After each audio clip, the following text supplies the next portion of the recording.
right, hello. We are here ready for another occult reading. I said I was going to step up my reading schedule, and I am doing my best to do that. It is Thursday night, and so if I keep up with the schedule, it'll be Sunday, Tuesday, Thursday for these readings. And we'll be able to get through a lot more material in a lot less time.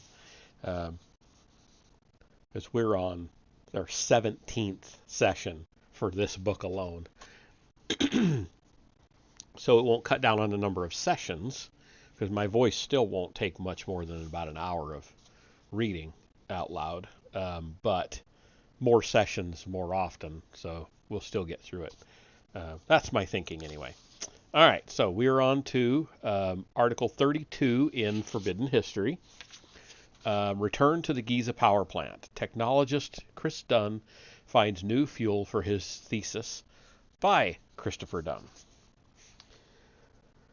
The Giza Power Plant, Technologies of Ancient Egypt, was published in August 1998, and an article summarizing its theory appeared the same year in Atlantis Rising. Since then, I have been overwhelmed by the response to the theory.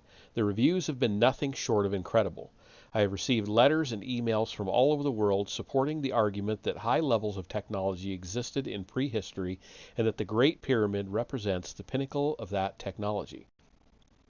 Though the power plant theory may explain every characteristic and noted phenomenon found within the Great Pyramid without actually replicating its function, which is way beyond my own personal resources, the theory could be ignored or dismissed as being too fantastic by those who feel more secure with conventional views of prehistory.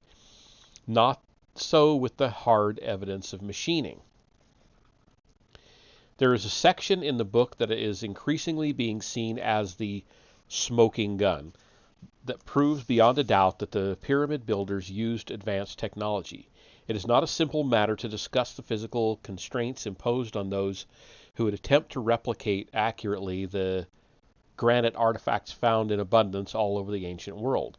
Those who try to dismiss it do so from inexperience and do not understand the subtleties of the work, or they cling desperately to the belief that Western civilization is the first civilization to develop science and to translate that science into products that require advanced methods of manufacturing. My article, Advanced Machining in Ancient Egypt, later expanded to become my book, The Giza Power Plant, has been under public scrutiny for around 15 years. With the level of support that it has received from those who today would be charged with performing the same kind of work performed by the ancient Egyptians, along with additional proof, it is rising from the rank of theory to fact. Since its original publication in 1984, this tentative, controversial thorn in the side of Egyptologists has been reinforced time and time again, by my own on-site inspections and by others who have had the opportunity to see these incredible artifacts for themselves. The weight of evidence and the educated opinions of those who understand are creating a consensus that is overturning our understanding of prehistory. The most the most awesome implication may be that civilizations are mortal. Civilizations such as ours can rise to great heights only to be dashed by natural or engineered effects. In a blink of an eye, we can lose it all. Whether as one or as multiple blinks of an eye, our distant ancestors in prehistoric Egypt received a mortal blow to the industry capable of creating the artifacts we see there today. Whether that blow came from extraterrestrial forces, a comet, geophysical disturbances, or even a nuclear war is open to speculation. The fact remains that their industries did exist and somehow became extinct. The purpose here is not to belabor the obvious or to restate what others have stated more eloquently. I know I'm preaching to the choir for the most part. And we are in an ad online. I don't know whether I should pause or not. It seems to me like people have said it in chat when they're in an ad. They can't hear me, I guess. I can't see me for sure. So, yeah, there we go. There is a little bit of a delay. But, yeah, I'd rather pause if I see that there's an ad on so that I'm not reading something and you're missing it. For gaming, not so much, but for this, yes. Where was I? Now I lost my thought. The purpose here is not to belabor the obvious or to restate what others have already stated. I know I'm preaching to the choir for the most part, but rather to provide an update on what has happened since the book was published. On a recent trip to Egypt, as a participant in the conference Egypt in the New Millennia, I was able to perform additional on-site inspections of some of the artifacts I described in my articles and book. I was also blessed to discover startling evidence that supports and confirms a unique and important aspect of the Giza power plant theory. This was evidence that made chills run down my spine, for it came about in a rather unexpected manner. This evidence was inside the Great Pyramid in the Grand Gallery, and I am still amazed by what I found. I will elaborate on this later. It is with great appreciation for the organizers, attendees, and speakers at this conference that this article is written. Their spirit, diversity, and camaraderie buoyed my spirit and gave me strength. But more than that, through their support and patronage, which was sometimes accompanied with frustrating and arduous conditions, with our blessed guide Hakim almost being thrown in jail, further evidence to support the power plant theory has now been captured on video and becomes part of the historical record. A large part of my presentation at Ghouta Fayyad's Conference Center in Nazlat El Saman. I know I'm butchering those, sorry. Was to be an on-site inspection and demonstration of the precision of several artifacts. Ghouda's place overlooked the Sphinx with the Giza Plateau and the pyramid complex forming an awe-inspiring backdrop. Though I can say with great confidence that I have proved that the ancient pyramid builders used advanced methods for machining granite, the full scope of the work has not yet been determined or documented. For my trip to Egypt in 1995, I had taken some instruments with me to inspect the flatness of artifacts that, just by simple observation, appeared extremely precise.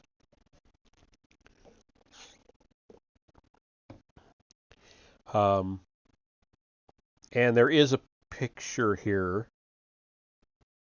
There are two pictures. One is an example of precise machined art from ancient Egypt, and then the other is titled The Serapeum.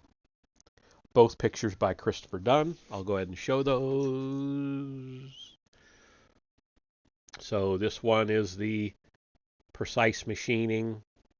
Let me turn that. Come on. There we go. And then the other one is there. That's the Serapeum.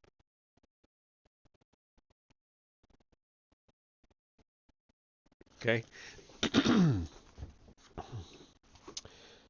Mere looking, however, is not a sufficient means to determine the true characteristics of the artifacts. I needed some kind of known reference with which I could compare the precision. I also needed something simple and transportable. The precision ground straight edge I used in 1995 allowed me to determine a high order of precision in many different artifacts than what has been described in any previous literature. This year in my backpack I carried a precision ground 12-inch long parallel or straight edge, precise to within 1/10,000th of an inch. I also had a precision toolmaker's solid square. I knew exactly the artifacts I wanted to use it on. The inside corners of the granite boxes at the temple of the Serapeum at Saqqara and inside the pyramids. Also in my toolkit was a set of precision Starrett radius gauges for inspecting the machined radius that makes the transition from one surface or contour of an artifact to another. These instruments are critical to our understanding of the basic attributes of the artifacts. Unfortunately, I was unable to access the rock tunnel at the Temple of the Serapeum, where more than 20 huge black granite and basalt boxes weighing over 70 tons reside. We pleaded with the officials at the site, and I even discussed it with a local businessman who claimed to have considerable power and influence in such matters. Nevertheless, I was told that the Serapeum was closed because it was a danger to the public. What kind of danger, I asked, and was told in reply that dripping water threatened to collapse the roof. I chose not to ask the obvious question about where the water came from in such an arid country. There was enough other work to do. Following my morning presentation on the advanced machining methods of the ancient Egyptians, the entire conference group and the film crew proceeded to the Giza Plateau and into the bedrock chamber of the second largest pyramid on the plateau, Khafre's Pyramid. In this chamber in 1995, I had discovered the perfect flatness on the inside surfaces of the black granite box, commonly and mistakenly, in my opinion, known as the sarcophagus. At that time, I had uttered the words "space-age precision" to a group of Spanish tourists who were looking on as I beamed my flashlight behind the precise edge of a steel parallel and revealed the stunning precision of the surface. Although I confidently wrote articles Citing this as additional proof of the level of technology practiced by the pyramid builders, in the back of my mind was the nagging need to go back to Egypt with additional instruments to do more tests.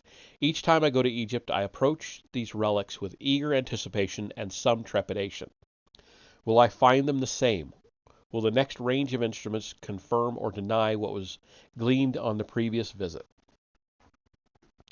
The cool confines of the passageway leading to the bedrock chamber of Khafre's pyramid were a welcome relief from the burning Egyptian sun. It felt familiar and right to be there. I was excited to share the discovery I had made 4 years earlier with the wonderful people who attended the conference, as well as being able to document the event on video. But still there was that twinge of doubt. Had I made a mistake in the past? Would the new instruments reveal anything significant? Climbing into the black granite box set into the floor of the chamber, I placed my 12-inch straight edge on the inside surface. The edge used this time had been prepared differently from the one I used in 1995, as it had a chamfer on both corners. For those interested, I slid this edge along the smooth interior of the granite box with my flashlight shining behind it and demonstrated its exact precision. But I was anxious to perform other tests. The squareness of the corners was of critical importance to me. Modern machine axes are aligned orthogonally or exactly perpendicular to each other to ensure accuracy. This state ensures that the corners cut into an object on the machine are square and true. The requirements for producing this condition go beyond coincidental simplicity. I wasn't expecting the corners of the sarcophagus to be to be perfectly square, for perfection is extremely difficult to achieve. I was flabbergasted as I slid my precision square along the top of the parallel. I used the top of the parallel to raise the square above the corner radius, and it fit perfectly on the adjacent surface. Bloody hell, I explained, as the significance of this find came over me. I pointed it out to the others in the group. Alan Alford would spend the next few days mimicking me with a good-natured bloody hell. The film crew was busy capturing my exploration on video as I went to each corner and found the same condition. On 3 corners, the square sat flush against both surfaces. One corner had a gap that was detected by the light test, though it was probably only about 1/1000th of an inch. So not only did we have an artifact with perfectly flat surfaces, but the inside corners were also perfectly square. What else was significant about this so-called sarcophagus? The corners themselves. After conducting the test with the parallel and the square, I pulled out my radius gauges to check the corner radius. As I checked the corner, I chuckled to myself with memories of a documentary I had seen earlier that year.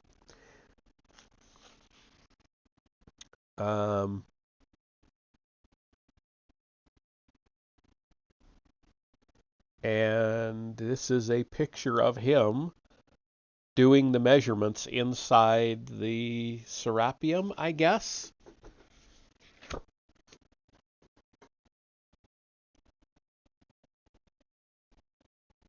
So there you go. Looks like he's got the parallel or the square in his hand. I can't quite tell.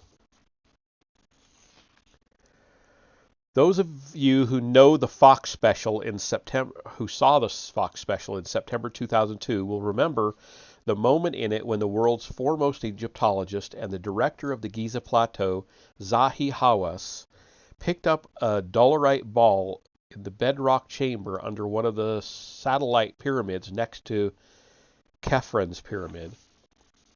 He was describing to the Fox anchor Susie Koppel the Egyptologist's theory of the methods of ancient Egyptians, the ancient Egyptians used to create granite artifacts. This method involved bashing the granite with a round ball until the desired shape was achieved. I'm not disputing that this is a viable means of creating a box, and indeed there is evidence at Memphis, near Saqqara, that some boxes were created in this manner. These boxes had large corner radii, which were extremely rough and tapered toward the bottom, exactly what one would expect to produce using a stone ball. However, as Howes was wielding his 8-inch diameter ball in front of the cameras, my attention was focused on the shiny black so-called sarcophagus behind him, which sat in mute contradiction to his proposition. The inside of this box had the same appearance as the box inside Khafre's pyramid.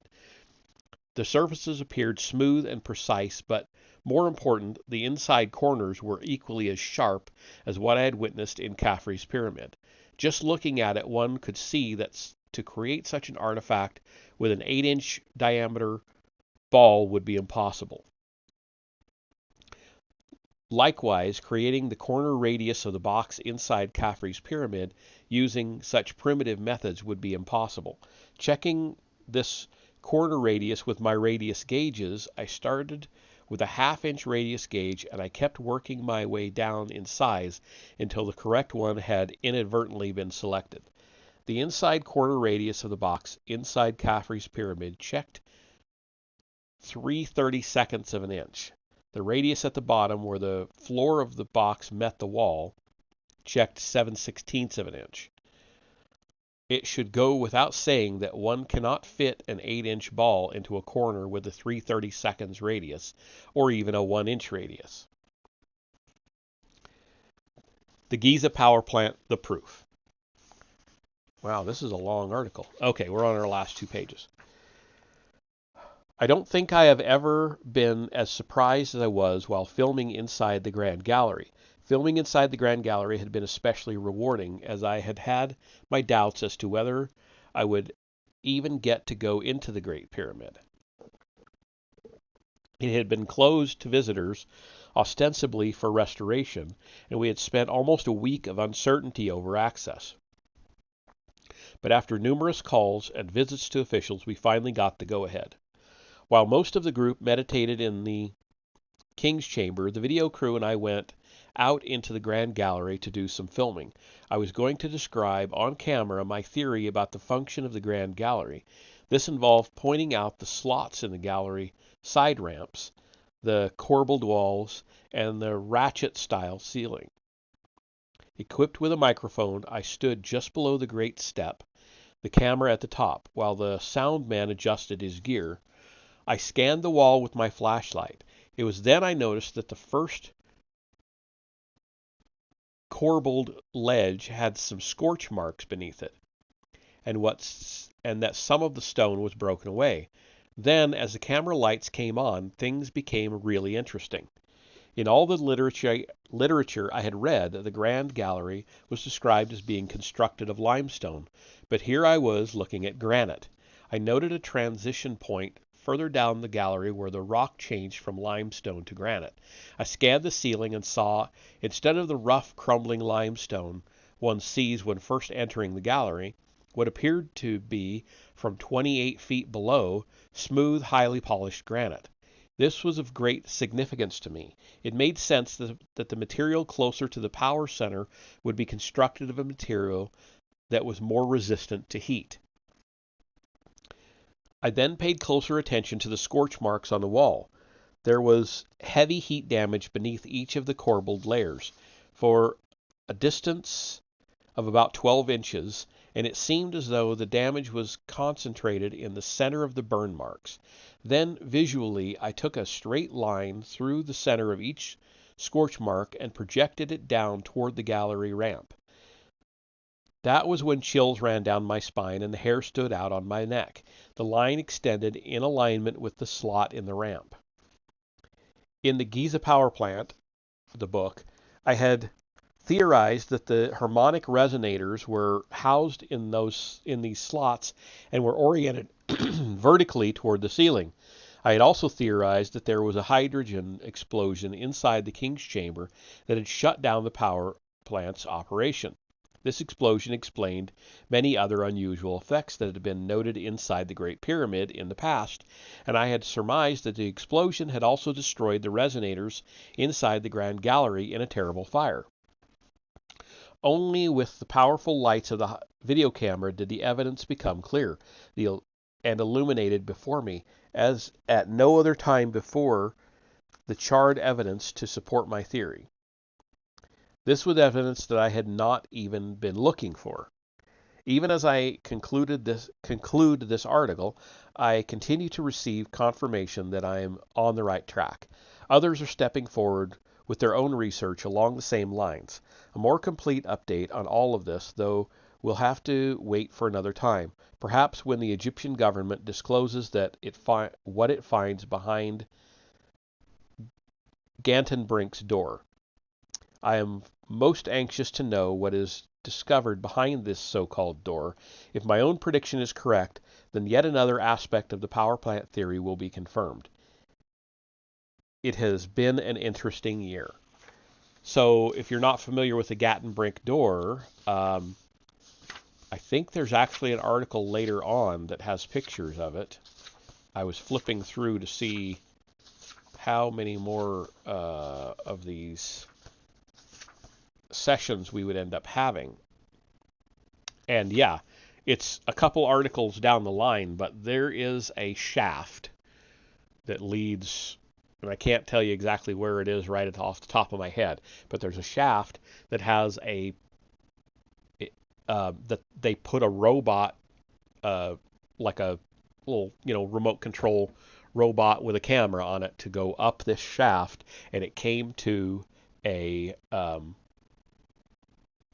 door or a plug in the shaft that is actually made of stone, and it's this one over here. That's the Gantenbrink door. So we'll be getting to that in a couple more sessions, probably next session. But yeah, so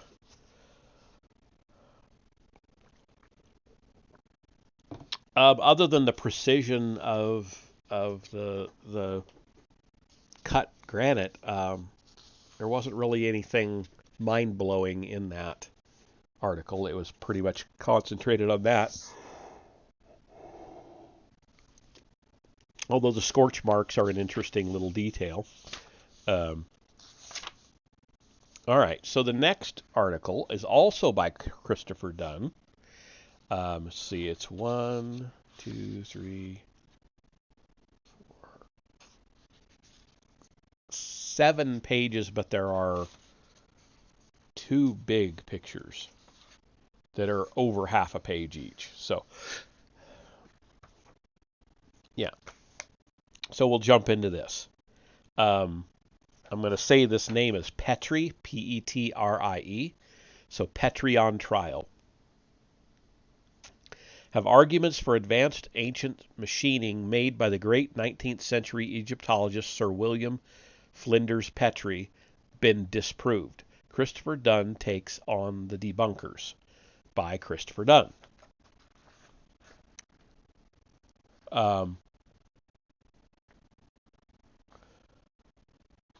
Let me have an extra sip here.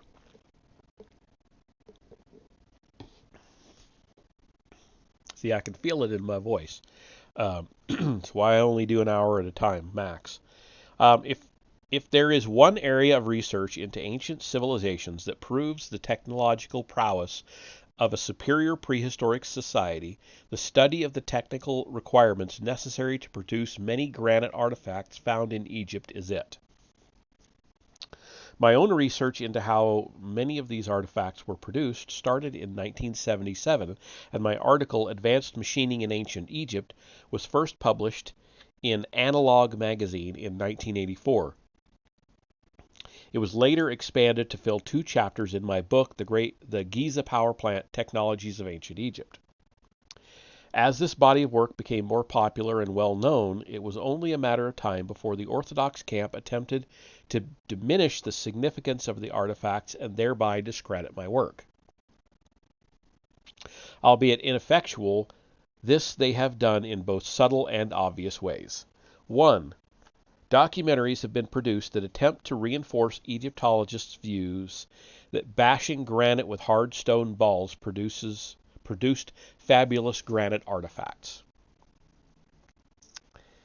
2.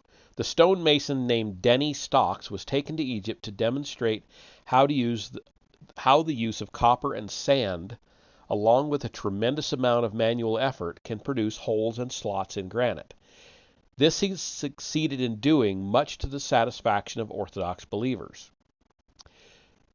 3. Two authors who claimed to be one-time supporters of alternate ideas, such as mine, switched camps and wrote a book entitled Giza the Truth.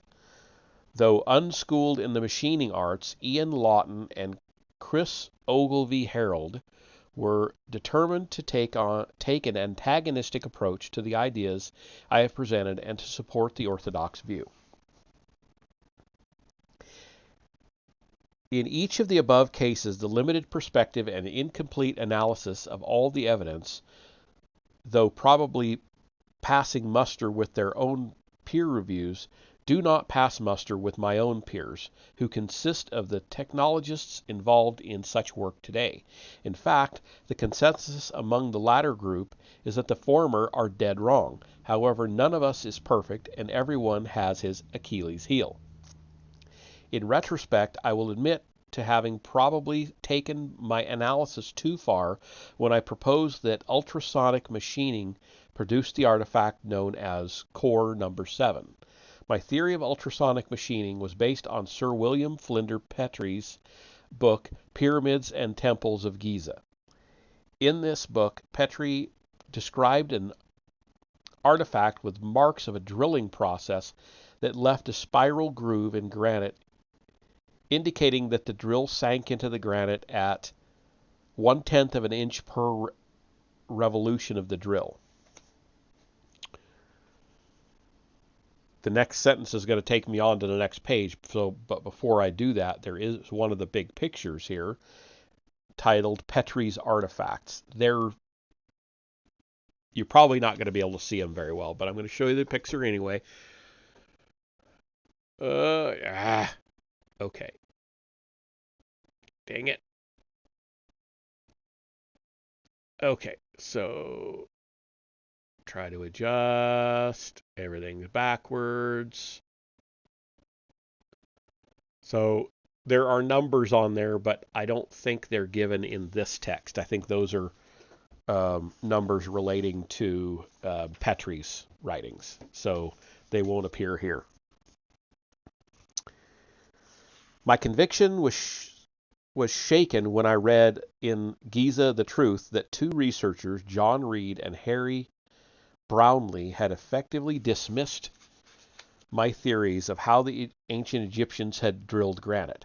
After a physical examination of this artifact, they testified that the grooves were not spiral grooves, but individual rings, and were common to cores found in any modern quarry in England. A photograph of this core in Giza the Truth was positioned in a way that seemed to support their contention. However, I was able to disprove them because I had not even been in the same room as the core, let alone physically examined it. Until I had the opportunity to perform a detailed inspection of the piece, which requires more than mere visual scrutiny, I was forced to defer to the observations of Reed and Brownlee. Nevertheless, even in so doing, if they were basing their observations on the photograph in Giza the Truth, I had questions about those observations. What we have is a photograph that shows the frustrum of a cone, core 7, with grooves cut into it. After reading this report, I immediately posted to my website a statement to the effect that I had suspended any assertions I have made about ultrasonic machining of these holes and cores, and I also asserted that I was prepared to examine the core for myself. Okay, so here we have our other large picture titled Ultrasonic Drilling Technology, and there's some text in it. So the ones on the upper line, there are two lines of illustrations. Shows the progression of drilling granite and using ultrasonic vibratory drill. The drill advances 1/10 of an inch plus tool wear for every rotation of the handle A. Okay, and A is illustrated there. Enlarged cross section of the drill. So this is on the lower ones. The abrasive slurry wears the tool as well as the granite. The tool length diminishes as the cut deepens, resulting in a taper on the core and the hole. Oh, okay, okay. So here we go. I'll get in as close as I can so you can see that. So you see A there. That's the handle they're talking about. For every rotation, the tool advances 1/10 of an inch. And if I go up, this is showing the tool itself and the core and what they're talking about with the taper.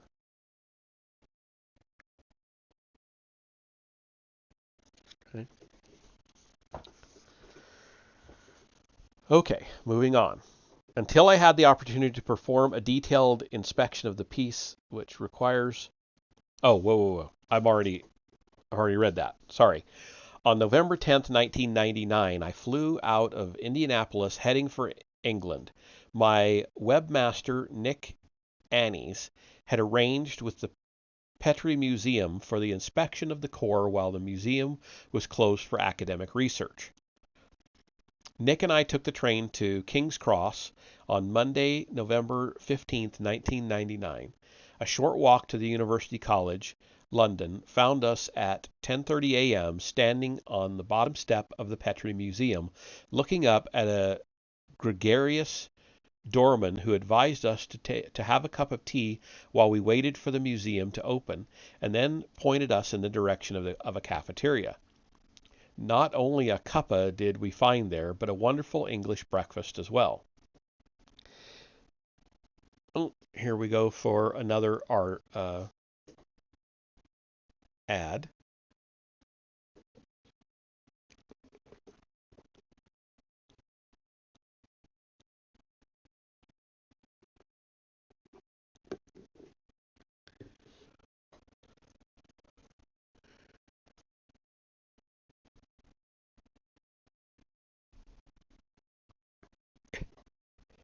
Okay, all right, now we're back.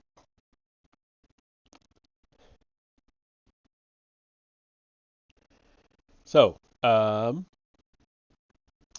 it came time to inspect the infamous core number 7. Although I had talked and written about this core for more than 15 years, this was not the reverent visit to a holy relic that one might expect. I was not especially breathless with excitement to take the artifact into my latex-gloved hands, nor was I impressed with its size or character. To tell the truth, I was profoundly unmoved and disappointed. With the old Peggy Lee song, Is That All There Is, bouncing around in my head, I peered at this insignificant-looking piece of rock that had fueled such a heated debate on the internet and in living rooms and pubs across the globe. I was thinking to myself as I looked at the rough grooves on the surface, how do I make sense of this? And what was Petrie thinking about? I looked up to Nick Annies standing over me.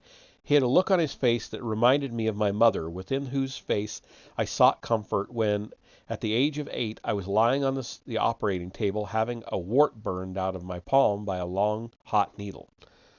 Not a word passed between us as I formulated my ultimate confession to the world. I had made a huge mistake in trusting Petrie's writings. The core appeared to be exactly as Reed and Brownlee had described it. The grooves did not appear to have any remote resemblance to what Petrie had described.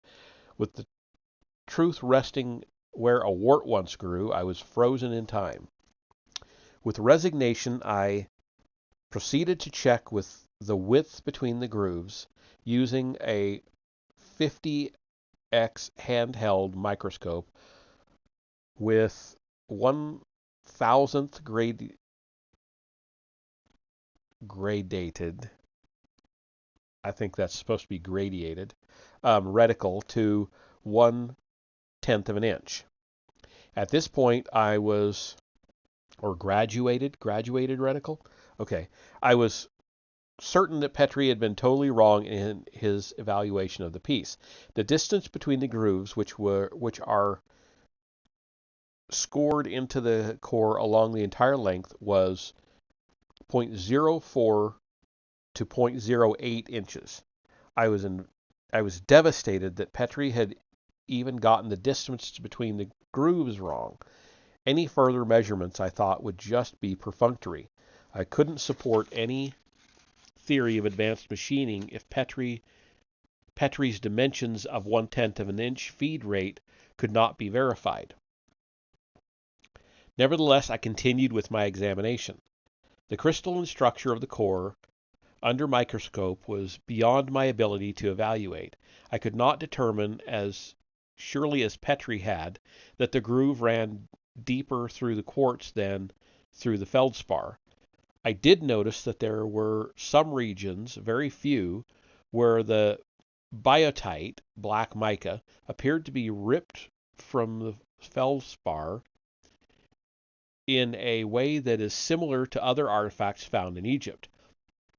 However, the groove passed through other areas quite cleanly without any such ripping effect, though again I support Brownlee's assertions that a cutting force against the material could rip the crystals from the feldspar substrate. I then measured the depth of the groove. To accomplish this, I used an indicator depth gauge with a fine point to enable it to reach into a narrow space. The gauge operated so as to allow a zero setting when the gauge was set on a flat surface without any deviations. When the gauge passed over a depression or groove in a surface, the spring-loaded indicator point pushed into the groove, causing the needle to move on the gauge dial, indicating the precise depth. The depths of the grooves were 0.02 and 0.002 and 0.005, so 2 and 5 thousandths of an inch. Actually, because there were clearly discontinuities in the groove at some locations around the core, the actual measurement would be between 0 and 5 thousandths. Then came the great question: was the groove a helix or a horizontal ring around the core? I had deferred to Reed and Brownlee's assertions that they were horizontal, and I was, at this juncture, painfully assured that it was the correct thing to do. It was Petrie's description of the helical grooves that made Core 7 stand apart from modern cores. It was one of the principal characteristics upon which I had based my theory of ultrasonic machining. But what I held in my hand seemed to support Reed and Brownlee's objections to this theory, for they said that the core had an appearance similar to any other core one may produce in a quarry.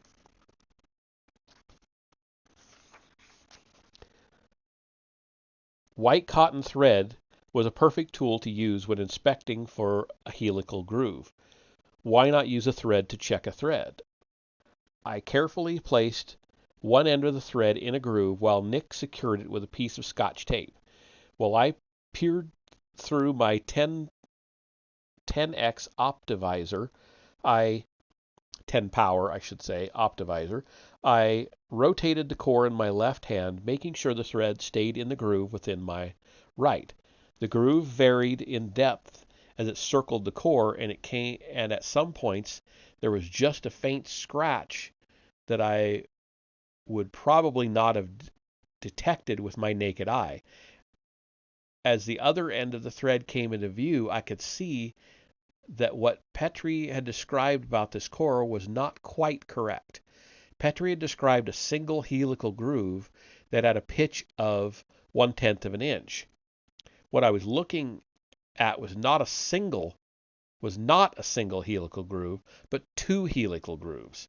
The thread wound around the core, following the groove until it lay approximately 11 hundredths of an inch above the start of the thread. Amazingly, though, there was another groove that nestled neatly in between. I repeated the test at 6 or 7 different locations on the core with the same results. The grooves were cut clockwise, looking down the small end to the large, which would be from top to bottom. In uniformity, the grooves were as deep at the top of the core as they were at the bottom. They were also as uniform in pitch at the top and bottom, with sections of the groove clearly seen right to the point where the core granite was broken out of the hole. These were not horizontal striations or rings as trumpeted in Giza the Truth, but rather helical grooves that spiraled down the core like a double start thread. To replicate this core, therefore, the drilling method should produce the following: a clockwise double helical groove from top to bottom with a 11 hundredths inch to 12 hundredths inch pitch, a groove between 0 and 5 thousandths inch deep, and a taper from top to bottom. Some ripping of the quartz is acceptable. I was quite impressed with the deepness of the groove, so after returning home, I walked out to the tool room and talked to the tool maker, Don Reynolds, who was working on a surface grinder. I asked him if he had a sharp diamond wheel dresser. These are used to dress carborundum and other types of grinding wheels. He did in fact have one. It had been barely used and had a nice sharp point. These industrial diamonds are set into a steel shank, which is then fixed so as to sit on a magnetic chuck. I asked him how deep a groove he thought he could scratch into a piece of granite with a diamond. He said, "Let's find out." We walked over to a granite surface plate while I jokingly admonished him not to try it on the work surface. He pressed the diamond point into the side of the plate, bearing down with all the weight he could throw behind it. He scored the side of the plate with a scratch about 4 inches long. We both felt the scratch. "How deep would you say that is?" I asked. "Oh, maybe 3 to 5 thousandths," he said. "Let's check it out then," I said. Don fixtured an indicator gauge in a surface gauge and zeroed the fine needle point on the surface. As he passed it over the groove, the point dropped into the groove and the dial read only 1/1000th of an inch. The reason I bring this up is that it had been suggested that the core did have a spiral groove. It would have been created by the lateral pressure of a spinning drill as it was being rapidly withdrawn from the hole. Bringing all my 38 years of experience to bear for the following reasons, I cannot imagine that this is remotely possible. 1. The idea relies on centrifugal force to cut the groove, as the drill is being withdrawn and passing over a widening gap. And to achieve greater centrifugal force, the drill would need to spin faster. 2. There wouldn't be sufficient lateral force to cut a groove in granite to a depth of 1/1000th of an inch, let alone 5 thousandths. It is as simple as that. 3. With a spinning drill shank that has the freedom to roam inside an oversized bearing, the drill will seek the path of least resistance, which is away from the granite. And 4. Petrie's observations were valid when he claimed that this was not a viable means of creating the groove, because of a buildup of dust between the tube and the granite. Why such a commotion regarding a small, insignificant core? Because it was seen as the weakest area of my work, and therefore easily disputed. It also served to obscure and divert attention from other more significant artifacts that I have described. Thus I would challenge the Orthodox camp to forget about Petrie's Core 7 for now and provide explanation for all the other artifacts I describe in my book. I would challenge them to demonstrate with the tools they have educated us with for centuries, how the ancient Egyptians created such awesome precision and geometry in hard granite, diorite, basalt, and schist. They can't. For these, my friends, are the products of a highly advanced civilization. The end.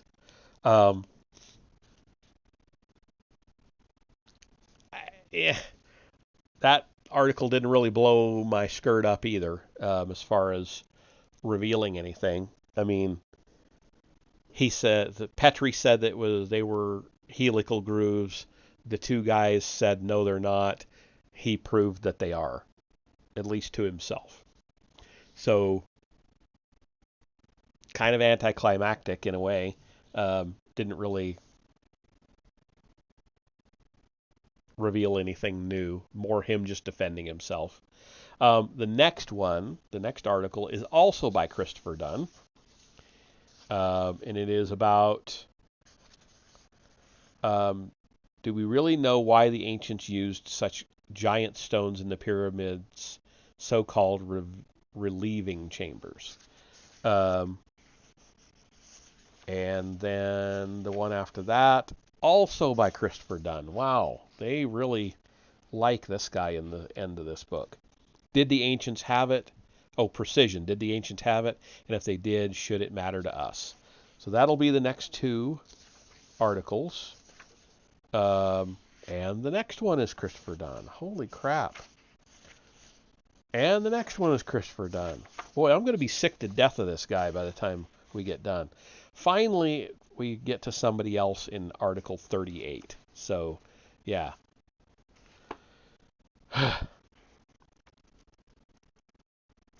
From the looks of it, it's going to take us 21 or 22 total sessions to finish this book, which is, again, why I am trying to read more often to get through it.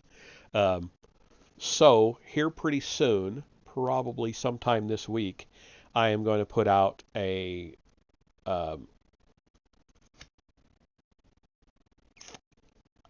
survey, a poll, and try to figure out what the next book is going to be, because I'm getting kind of anxious to move on to something else, even though I'm enjoying this book.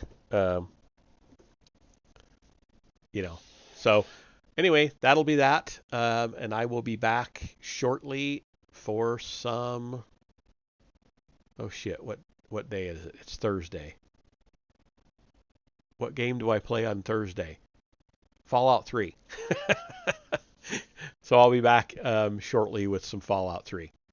So I will see you in 10-15 minutes.